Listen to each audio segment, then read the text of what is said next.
penetrate in them, the more I'm becoming a part of them, the more I see their story, the more I feel their heartbeat, the more I see the overwhelming passion that they're giving expression to in desiring to find the Christ child, this new king, the more I like them. And the more I want to be like them. The more I say deep in my heart, oh, give me that kind of passion for this Christ. May I have this kind of longing to know Him, to see Him, to experience Him. Oh, may I be content in Him and Him alone. They give us a tremendous picture of the Christ in their story. And again, we only know this little bit about them. It goes from chapter 2, verse 1, down through verse 12. And then it ends. We don't know anything else. We have no other inclination about them. It's just, here is their story. And I want to know that story. I want to feel that story. I want to have that story for my life as well. Oh, to go on this search for the Christ child. But again, we've discovered that we don't have to go on a search because He's been bringing revelation. The actual truth of it is God has revealed Himself to them. God has been searching for them. It came through nature. It came through the prophets.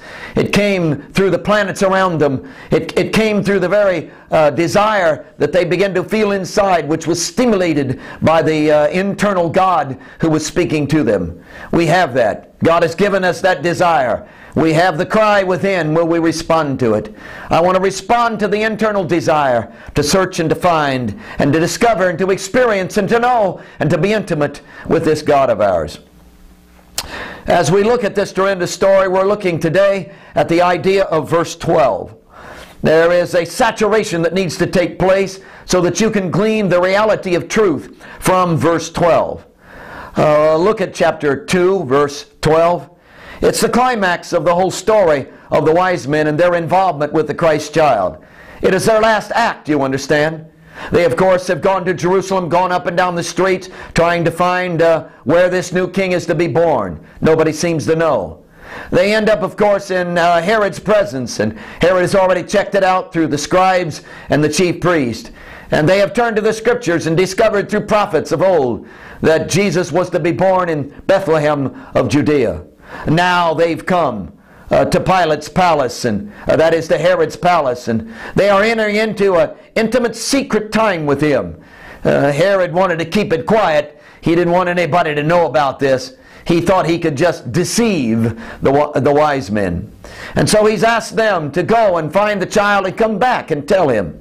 And he said, oh, I too want to worship, and I too want to be a part of this, so please return. I'm really interested in this. And of course he does have a deep interest, but it's not one of worship.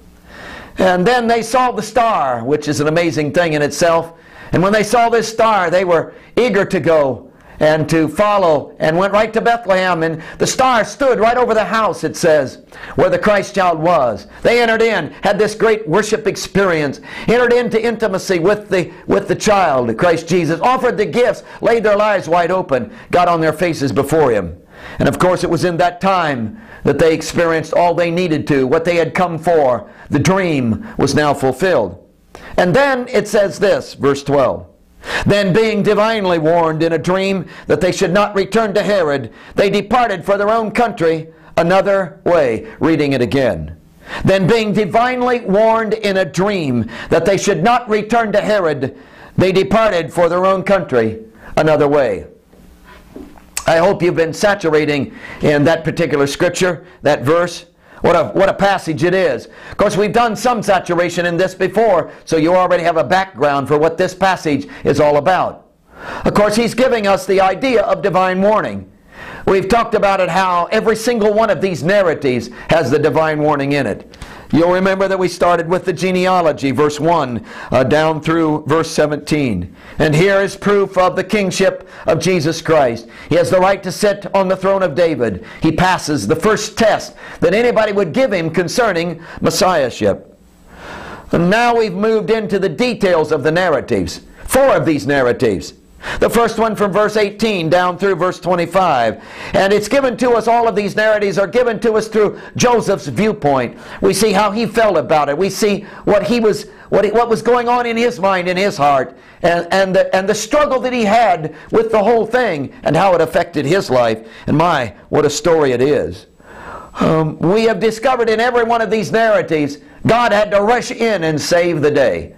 But then that's characteristic of an Old Testament, isn't it? God was always needing to rush in and save the day. We were always getting ourselves into situations where we were afraid, where we couldn't do the right thing, where things were all messed up. The raging war of evil is everywhere.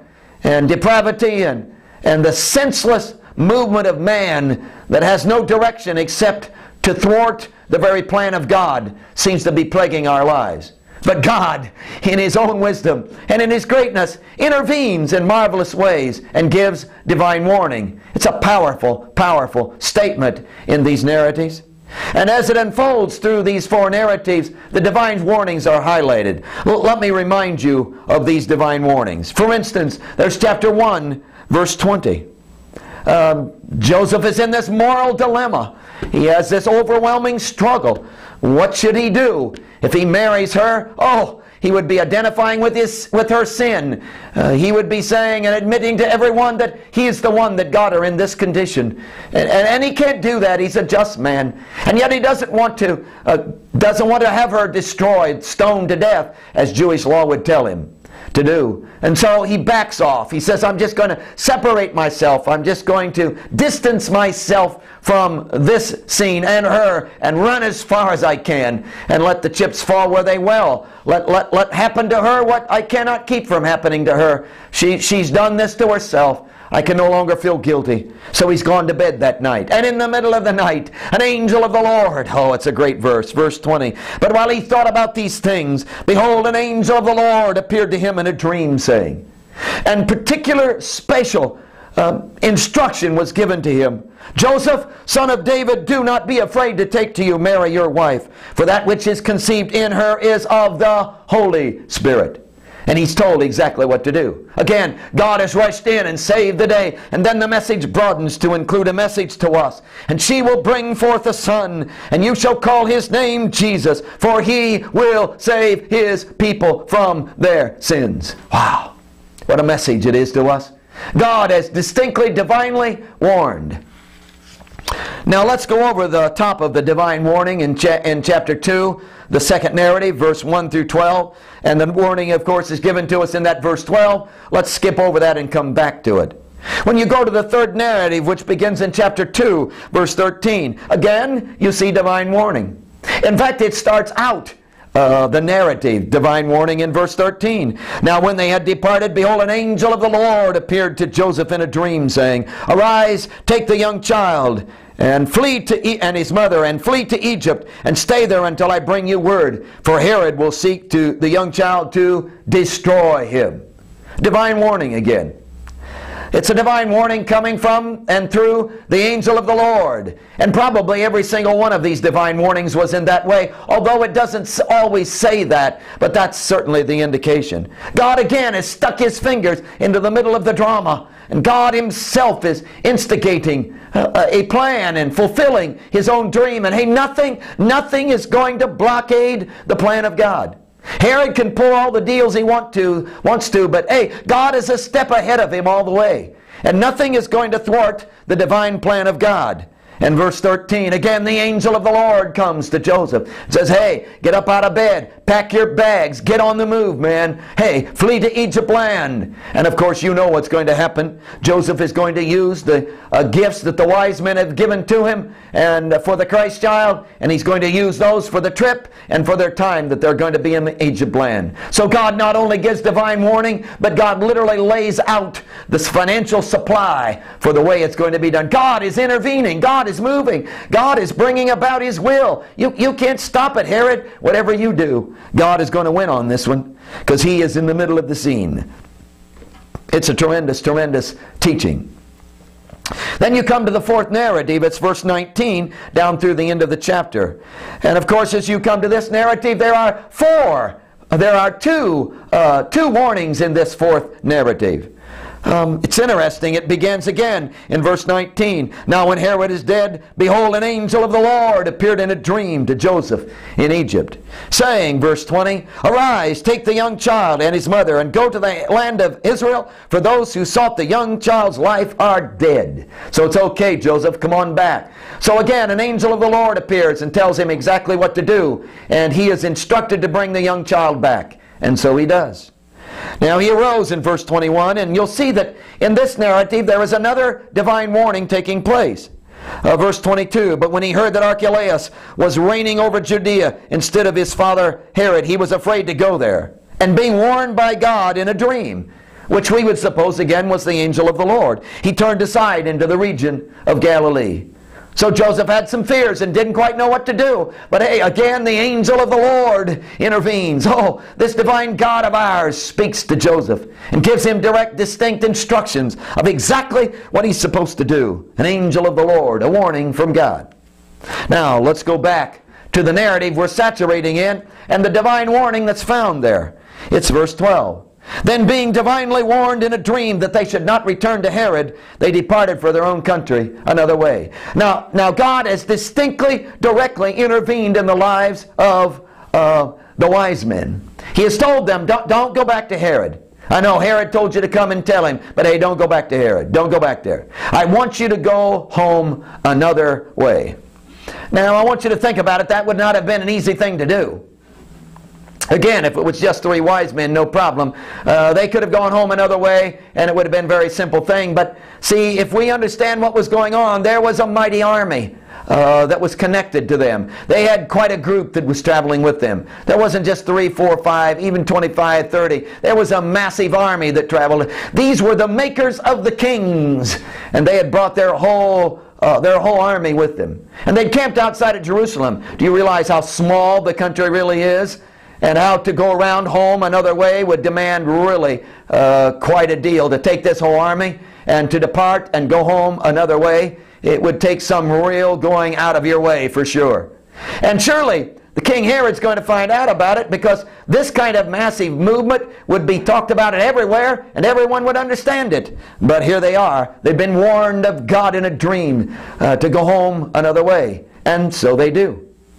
Now, the intriguing thing is that this divine warning in verse 12, chapter 2, is different than all the other divine warnings that are taking place. The language is different. The words that are used are different. And the emphasis is different, which is really fun to look at. It's really startling. It gives you a message. It tells you something about the importance of this divine Christ and what his plan really is in relationship to the Gentiles. It kind of puts the cherry on top of the sundae of this universal king thing. This fact that this Christ of ours is King of kings and Lord of lords of all people, and that he is going out of his way to reach out and to include them in it, because he's not just king of this minority group, the Jews. He wants to be king of everyone. He is a universal king. It's the message of the scriptures, you know. And it's going to unfold clear through the book of Matthew, all the way through, in fact. But here, the divine warning is different. It's found in the language. Let me basically paint you the picture. See, in all of the other divine warnings, God is taking the initiative. God is moving out. God is operating out of his own character and his own desire to see the fulfillment of his plan. See, God is acting. God is moving. God is bringing his deal to pass. And again, he's acting out of the sovereignty of his own being. Is that a criticism? Absolutely no. God has a right to act out of his own being. God can pull off what he wants to pull off. And God is literally, by his sovereign will, marching into the middle of every one of these scenes and literally changing the course of history and saving the day out of his own desire, out of his own. Nobody's asked him to. Nobody's pleaded with him. Nobody's been in prayer, man. Nobody said, oh, come to our rescue. Nobody's repented. None of that is going on. See, this is happening out of the sovereignty of God's will. God wants to save the day, and he is going to see that his plan is fulfilled and that this Christ child is brought into messiahship and redemption is provided for mankind. So God just rushes in and saves the day out of his own sovereignty. That is, every single one of these divine narratives in the 4 narratives that we've talked about is that way, except this one right here. Now, to be totally honest with you, you could make a case for this same kind of thing in the last warning in the 4th narrative, where they come into Judah and he hears that Archelaus is reigning over Judah instead of his father Herod, and he's afraid. And being warned by God in a dream, he turned aside into the region of Galilee. Now you could make something of the same case there that we're doing here. But basically, all of the narratives except this one in verse 12 have this same tone about them. Again, sovereignty. God is acting. God is moving. He's moving out of his own being. Nobody's asked him to. This is action out of his own sovereign will. But this one, this one right here, particularly verse 12, it's different. In this narrative, God is responding. God is responding to the plea and the cry of the wise men. Now you say, well, in verse 12 it doesn't say that that is happening. Well, yes it does. It may not say it in your translation, but it does say it. See, what's going on in verse 12 is the wise men have been in communication. They have been interacting with the divine God. Hey, it was the star to start with, but they've been interacting with the divine God. They've been pleading. They have been praying, if you please. And it was because of this seeking and because of this openness and because of this desiring and because of this overwhelming passion of their heart that they have been asking God. They have been literally pulling upon Him, literally wanting to fit into and be of help to Him. It's because they have been seeking and longing and responding that God has been enabled now to reach out, grab a hold of them, and include these Gentiles slap dab in the middle of His plan and give them a key role in all that He's going to do and is doing in the redemption of a world. I think that's absolutely phenomenal. Now the truth of the matter is God did not need to warn the wise men. He could have done it 1,000 different ways. He could have saved the day without warning the wise men to go home another way. In fact, warning the wise men to go home another way gave Joseph a little more time to flee into Egypt land and get out of Bethlehem so that the decree was delayed. But the truth of the matter is God could have delayed that decree 1,000 ways. See, Herod could have had a heart attack and died. That would have taken care of the whole thing. God could have literally surrounded the home where the Christ child was with a band of angels and kept the Roman soldiers away. That would have been a miraculous thing to have been written into the Scriptures, wouldn't it? Wow, phenomenal. But God didn't do that.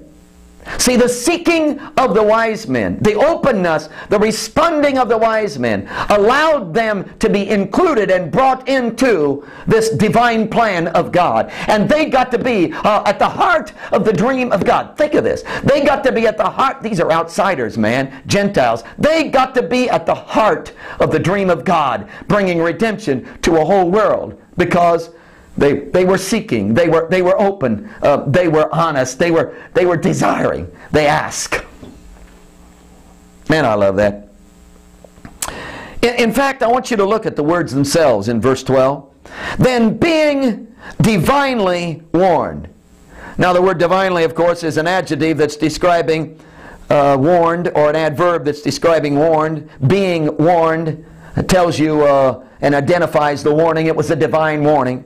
So the actual verb there is being warned. Being warned. And it's a verb that's in the participle form. Now you remember what a participle form. In this case, it acts like an adverb which gives content to the main verb. Now the main verb is departed. They departed from their own country another way. So the subject is they, the wise men, and the main verb is departed, which gives you the impact of their leaving. They, main subject, departed, main verb. Now he says, let me give content to that, divinely warned. So the whole instigation, the whole movement, the whole desire, the whole reason, the only explanation for the departing another way is this divine warning. It's a participle. And again, it's in the passive voice, which tells you that the wise men are not responsible for this. God is acting. God is acting. God is acting. Which is intriguing. So there is a passiveness involved in this. In other words, their departing is not an action of their own being. They're being acted upon by the divine warning, which has brought this to pass. But I want you to go to the actual word, Greek word, that's translated being warned. Being warned in a dream. Now the Greek word that's translated being warned there is different than all of the other times that the idea of warning shows up. Different word, different emphasis. If you go to a Greek lexicon and look up its definition, you would find this. It literally means to give a response to one who is asking. To give a response to one who is asking. In other words, it's telling you that these wise men have been asking. They have been desiring. They have been seeking. They have been open. They are pleading. They are asking. There's an interaction going on between them and God. And God is enabled to bring them right into the middle of His plan, and they are helping to fulfill the dream of God because they were asking. They were seeking. And He included them. Praise the Lord. In fact, if you go to Wycliffe's translation, you will see that he translates this word, an asking taken, or rather an answer taken in sleep. So it came to their asking. They received an answer in their sleep. It's really interesting if you go to the Amplified New Testament. He really gets a hold of this. Listen to this in the Amplified New Testament. And receiving an answer to their asking, they were divinely instructed and warned in a dream. Listen to it again.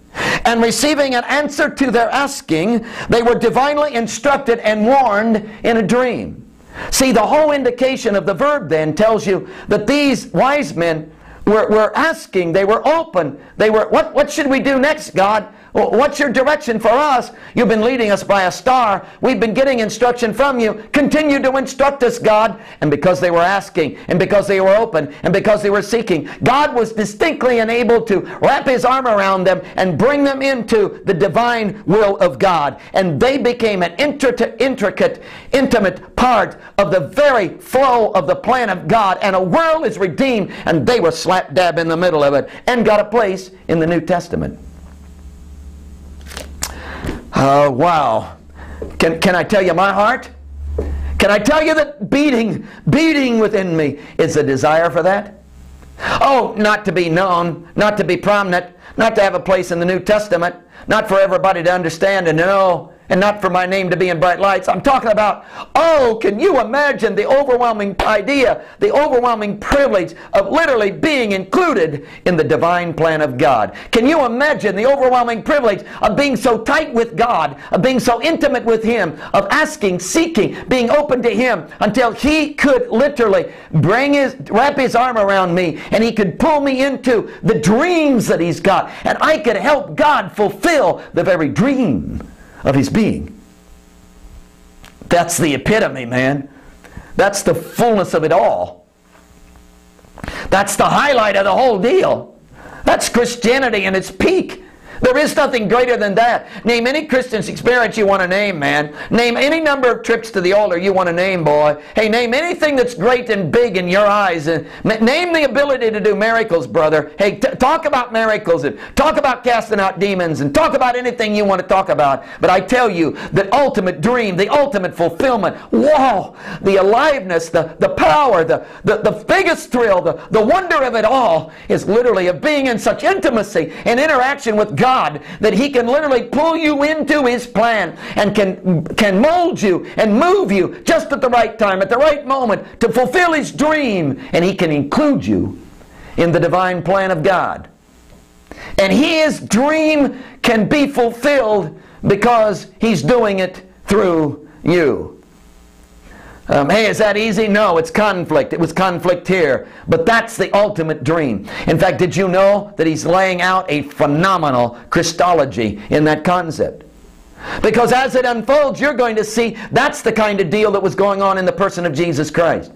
Everywhere you turn in the life of Christ, there's this interaction going on. There's this divine movement taking place. There's this flow of all that God is in the person of Jesus Christ. And that what Jesus is doing, He isn't doing because He's God, although He is God. But He's doing it because He's a man filled with God. And in that interaction, God is enabled to literally bring Christ right to His very heart of His dream. And Jesus is at the heart, passionate heartbeat of all that God is, fulfilling the dream of God in the cross. Man, I want that. Whew. I got to have that. See, what God was doing with Christ then He wants to do with me. Oh, we're not talking crucifixion. We're not talking about miracles. We're not talking about parables. We're talking about being included in the plan and in the dream of an almighty God. God wants to use us. Oh, to be at the heartbeat of God. Oh, to know Him in such intimacy that He can literally flow His life in and through me. That He can bring me into His plan. I can be included. What could be bigger than that? Again, it's not a plea for easy. It's not, oh, I will interact with God and He will give me divine warning and nothing bad will ever happen. It isn't that at all. Hey, John the Baptist, can you imagine? John the Baptist was the same way. John the Baptist was seeking and open and committed and giving himself.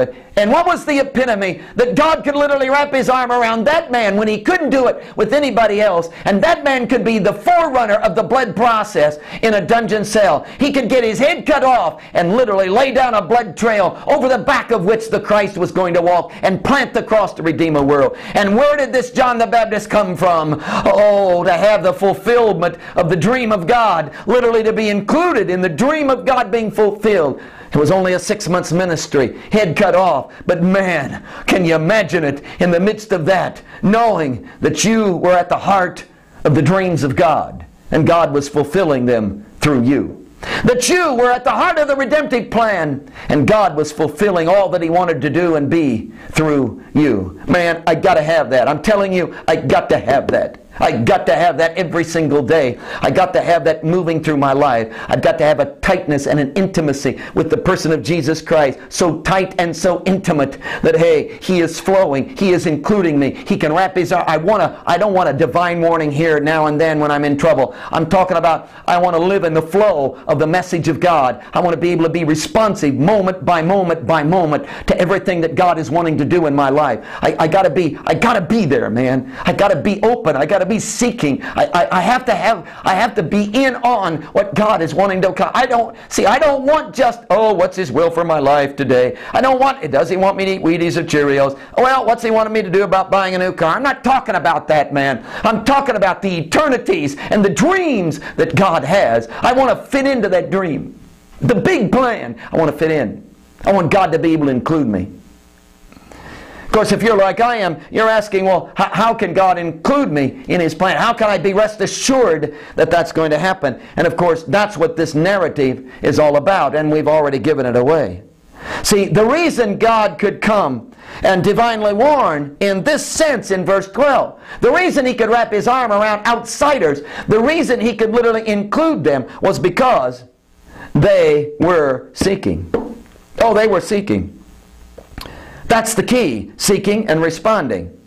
Now, I don't know how that plays out in your language, but seeking and responding is the key.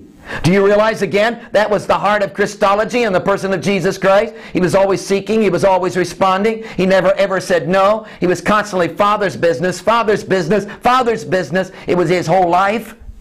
Hey, and when you're in that mode, man, when that's happening, when you're seeking and responding, when that's the beat of your heart, son, when that's the cry of the very inner soul of your being, man, you can't miss the will of God. They were seeking. They were responding. In fact, let me give you some insight into these wise men. And if you've been saturating, you probably already found this out.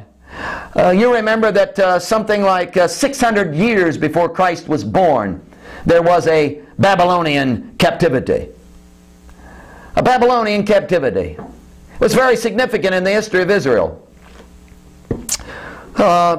Stories like Daniel in the lion's den come out of that. Stories like the three Hebrew children, Shadrach, Meshach, Abednego, in the fiery furnace come out of that. We have phenomenal happenings that come out of the Babylonian captivity. For 600 years before Christ. Now think of this. 600 years before these wise men show up. Hey, a Babylonian captivity takes place. The king Nebuchadnezzar had brought in some of these young men. He picked out the sharpest in Israel. Hey, the most intelligent, the ones that had seemingly the best health. And he chose them to be kind of interns in his wise man program. Do you realize that in the kingdom of Babylon, the top official, outside of the king of course, the top official in the country The top officials in the country were wise men. They literally ran the show. They were the ones that had the greatest influence. They were the makers of the kings. In fact, anybody who was going to be a king had to come under their control because they crowned you king. They chose the kings. That's how powerful they were. See, you had to master the scientific and religious disciplines of the wise men if you were going to be a king. And when you had mastered their disciplines and become a part of their ranks, then they crowned and chose those who were going to be kings. So these men were powerful, powerful men. There was a whole group of wise men, of course, in the Babylonian captivity, in the kingdom of Babylon. King Nebuchadnezzar had a dream one night. You remember this story. Had a dream and it distressed him. He wanted some kind of answer to it. What was the interpretation? Call all the wise men in. They couldn't interpret. He got mad. They couldn't interpret. Hey, he threatened them. They couldn't interpret. He couldn't get an answer on them. So you know what he did? It says that in a fit of rage he was going to have them all destroyed if they couldn't answer. And yet there was this apprentice wise man, this one from Israel, this foreigner, this Jewish person, this Hebrew. Daniel, he came forward and said, listen, I'll interpret your dream. And I won't do it out of my own power and my own wisdom. I'll do it out of the Lord God Jehovah. He will give me the answer. So he stepped forward and did interpret the dream. And of course it was the right interpretation, and King Nebuchadnezzar knew it. And Nebuchadnezzar was so impressed. Listen to this. This is Daniel chapter 2 verse 48. Listen to this.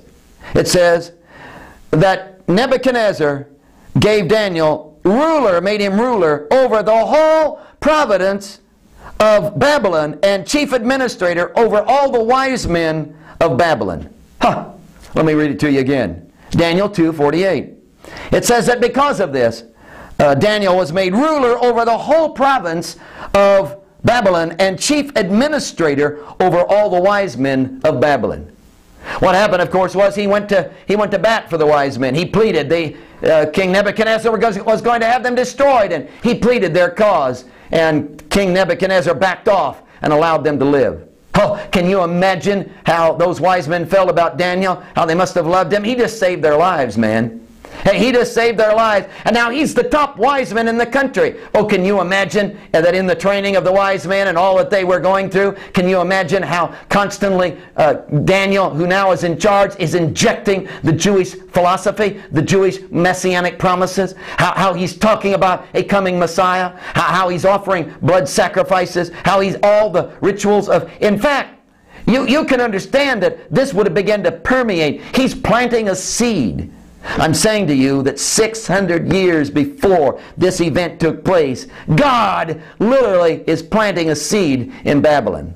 In fact, the amazing thing about it all is that after the remnant took place and they returned, a remnant came out of Babylon and came back to Jerusalem to rebuild the walls and the temple. Lo and behold, many of them didn't leave. Jews stayed. They had built synagogues. Hey, they had intermarried and they had businesses and they couldn't leave their families. And so they stayed. So there was this Jewish, for 600 years, there was this Jewish influence that was taking place. Woo! Do you see what God is doing? Hey, see, this didn't just start with these guys right here. See, their seed had been planted. A new king is coming. I'm telling you, a new king is coming. Messianic promises had been laid out. God had laid the seed. These guys, no doubt, had come under that influence as well. See, their whole history has brought them to a seeking. They have been responding. God is asking. God is acting. God is moving. God is bringing it about.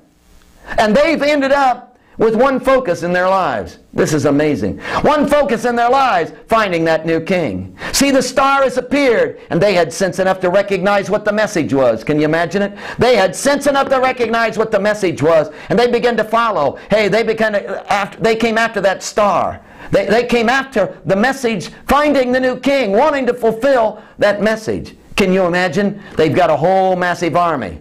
Can you see them? They probably kiss their wives goodbye. Say, listen, probably won't take more than a couple months to run this down. We'll be back. But see, it didn't end up to be 2 months. It ended up to be 3, 4, 5, 6, on and on and on it went until, hey, it probably was a year and a half, pushing 2 years. Hey, where's the point where you say, we're going to give up? Where's the point where you say, hey, let's draw a line? Where is that point? Can you see the passion of their seeking, man? Can you imagine what it cost them to feed that army as they marched around the country for a year, year and a half? Can you imagine the financial layout? It tells you all about their seeking, their longing, their hunger. Hey, they got one thing on their mind. Nothing could deter them. Don't forget 2 years on a camel, son. 2 years riding a camel. I mean, they're after this thing. They don't want to quit. They're on the move. Hey, they have a passion. They've got one focus, one drive, one thing going down.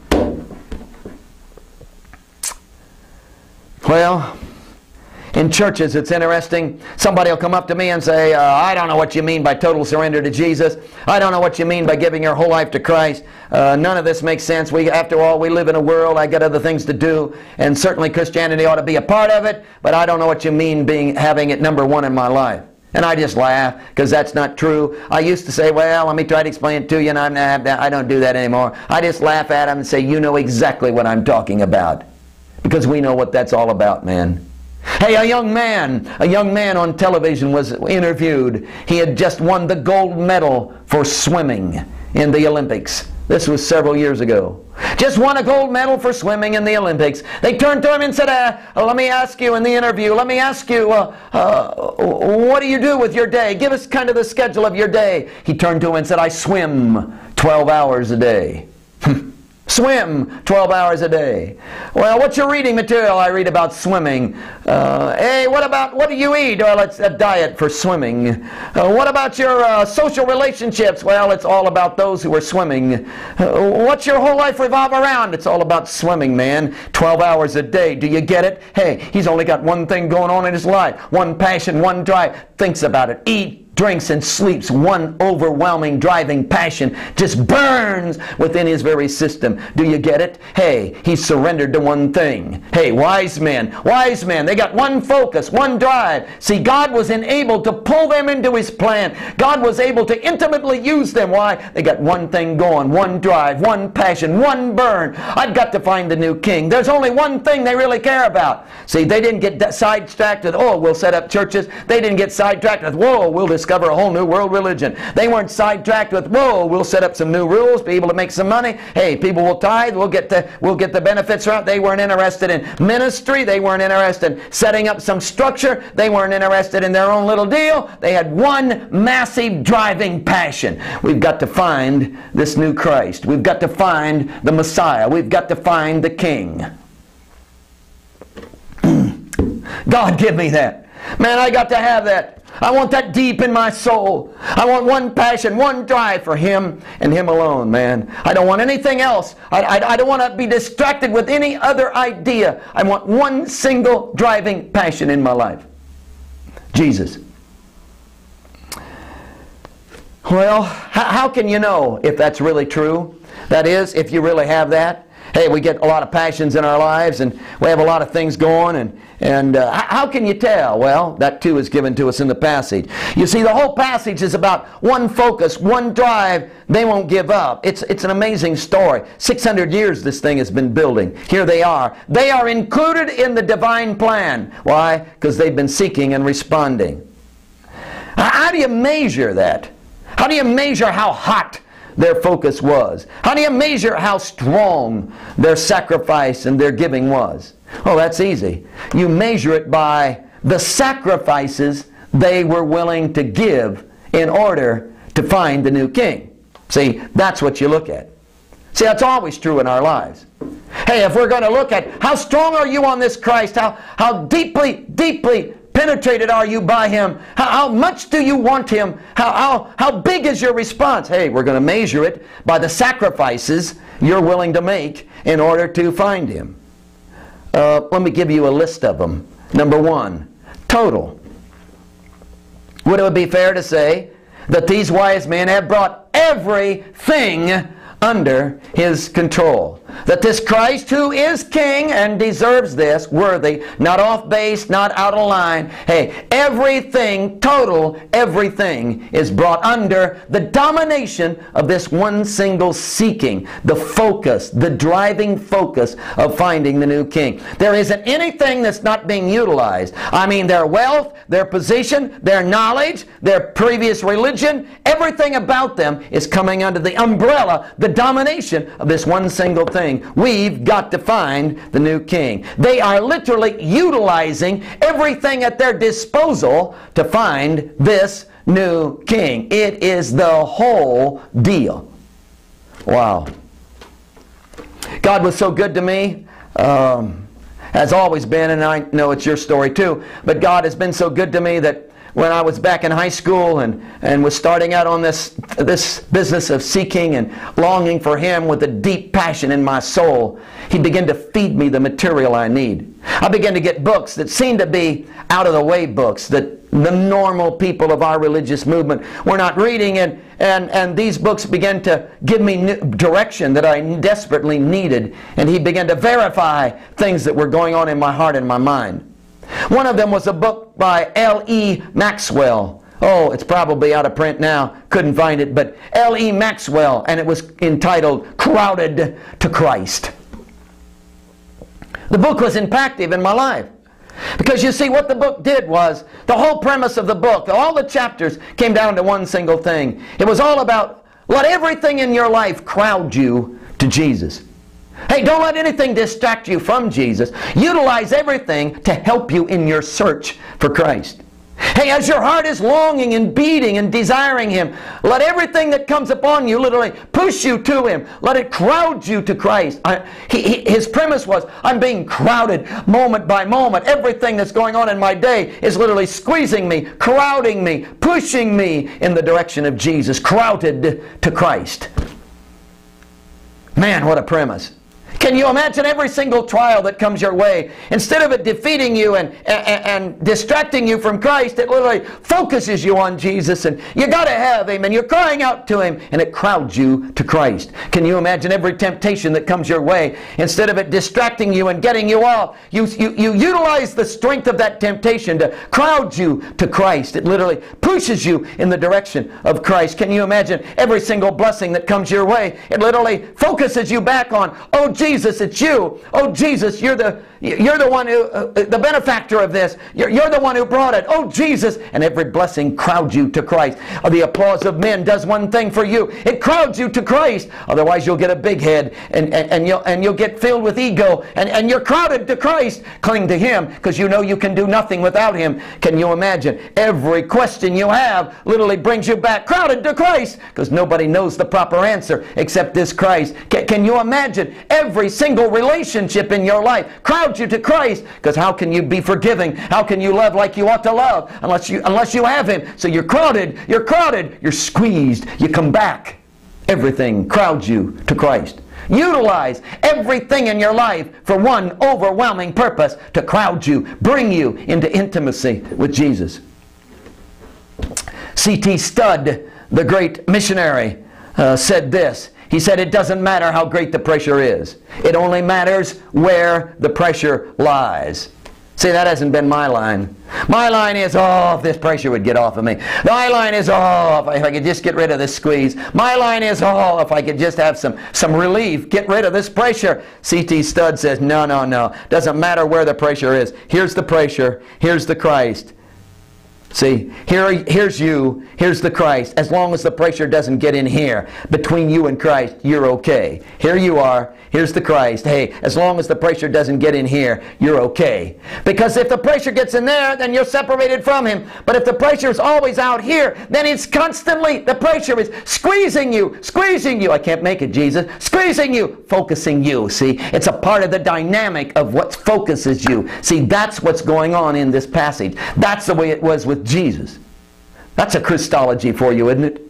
See, it doesn't matter how great the pressure is, how great the squeeze is on the Christ. Hey, bring on the cross, man. What's it going to do? Drive him to a Garden of Gethsemane. Bring him down to sweating drops of blood, brother. But it's all going to be, Father, oh, it's you. Father, it's you. Father, it's you. I've got only one way out of this. Father, it's you. Oh, Father, it's you. Father, it's you. Hey, take me through, Father. It's you. And it brings you back every time. Focused on this Christ. Hey, total? Yes. Everything in their lives came under this umbrella of seeking Christ. They utilized everything they had to bring them into one focus. See, that was the wise men. It's what this passage is all about. Total. Let me give you a second way to measure the heat of their passion for seeking, which enabled them to be included in the plan. Not only total, but trouble. Yes, first of all, total. Second of all, trouble. Hey, think of the trouble they went through. Come on, think of the sacrifices involved. Hey, again, they kissed their families goodbye. Probably said, we'll be back in a couple months. But when it came right down to it, they didn't come back in a couple of months. See, it went on and on and on. Now, you know how we know this. Go down to verse 7 of chapter 2. You found this in your saturation. Then Herod, when he had secretly called the wise men, determined from them what time the star appeared. See, they had a secret meeting. And Herod interrogated them. The word determined from them is interrogated. He went over, pinpointed it, asked them, nailed it down. I want to know exactly what the date was. What was the time? Was it night? Was it the morning? What was the date when this star first appeared? Why is he so interested in that? Oh, go down to the end of verse 16. It says that he sent forth and put to death all the male children who were in Bethlehem and all of its districts, from 2 years old and under, according to the time which he had determined from the wise men. So you see, in Herod's mind, he had figured out that this Christ child would have to be 2 years of age or younger. That from the time the star appeared, he figured that was the conception and the birth of the Christ. So from that time into, that was probably, at this moment, was 2 years. So these wise men, can you believe it? They had been on a 2-year search. Hey, what they thought would be a little trip has now turned into a long journey. 2 years on a camel, man. Can you imagine it? Again, the finances involved for this traveling army, the providing of food, the hardships, the sleeping out every night, the way from your family. When's this going to be over? Will we ever find him? Some things drag on and on. When do you finally draw a line and say, hey, this is it, we're going back home? Hey, they didn't do that. They stayed with it. They stayed at it. Why? They couldn't give up. They had to find the Christ child. It didn't matter how much trouble there was, they were going to locate him. And the interesting thing is that there was no angle. See, it wasn't that they were going to get something out of this. You know, in the Old Testament, Nahum went on the journey, found the prophet, went down, dipped 7 times in the river Jordan, and then was healed. But hey, what's the angle here? I'm going to be healed. This will be worth it because I'll be healed. But these guys, hey, there's no angle. They don't get healing. They don't get special power. They give gifts. They give up their finances. They get nothing in return except the wonder of the experience in the embrace of the Christ child. See, they get no recognition. There's nothing. There's no position offered to them now. See, there's no hidden angle. It's just, we've got to find the Christ child. You see the strength of their passion.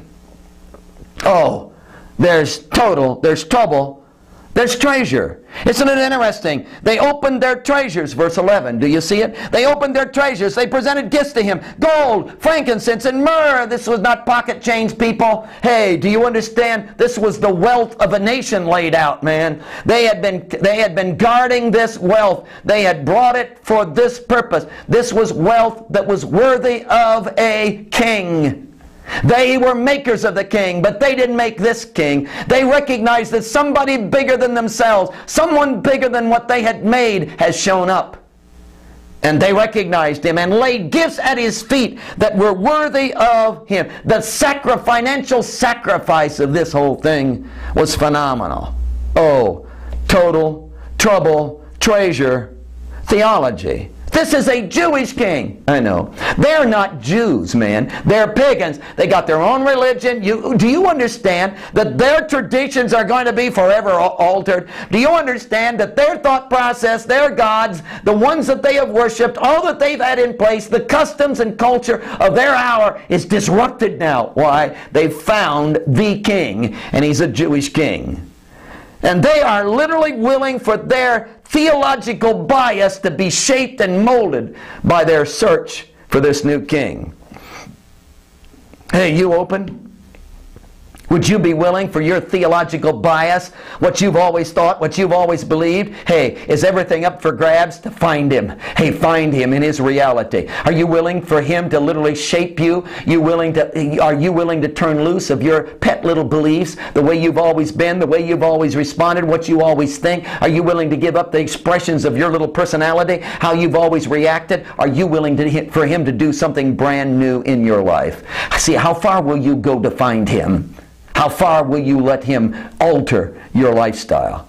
Oh, burning passion. They were included in the divine dream of God. I want that in my life, man.